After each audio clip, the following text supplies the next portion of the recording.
Qu'est-ce que les cétacés ? Les cétacés sont des mammifères marins divisés en deux grandes catégories.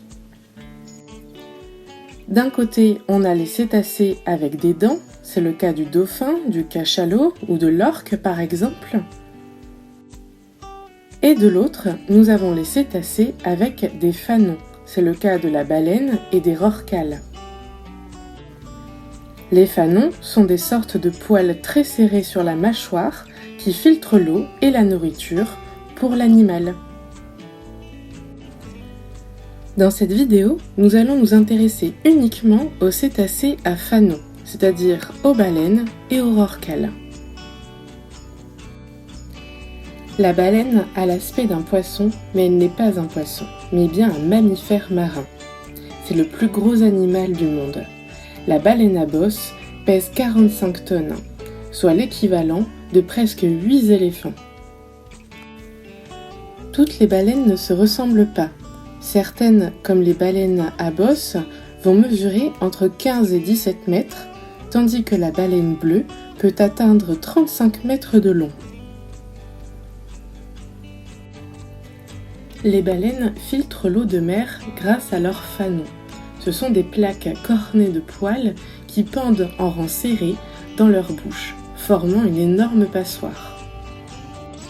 Les baleines utilisent leurs fanons comme des épuisettes pour filtrer le krill et attraper des petits poissons. Le krill, comme vous pouvez le voir sur les photos, ce sont de petites crevettes qu'ils vont manger en grande quantité, environ 4 tonnes par jour en été dans l'Antarctique.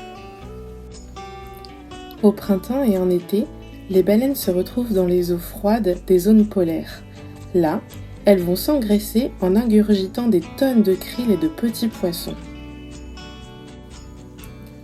Lorsque l'hiver arrive, elles entament une migration de milliers de kilomètres pour aller dans des eaux chaudes où les femelles mettent bas et donnent naissance à un seul petit après environ 1 année de gestation. Comme tous les mammifères, les baleines allaitent leurs petits avant qu'ils ne mangent la nourriture solide. Les baleines ont 2 mamelles. À la naissance, un baleineau mesure 4,5 mètres et pèse environ 700 kg.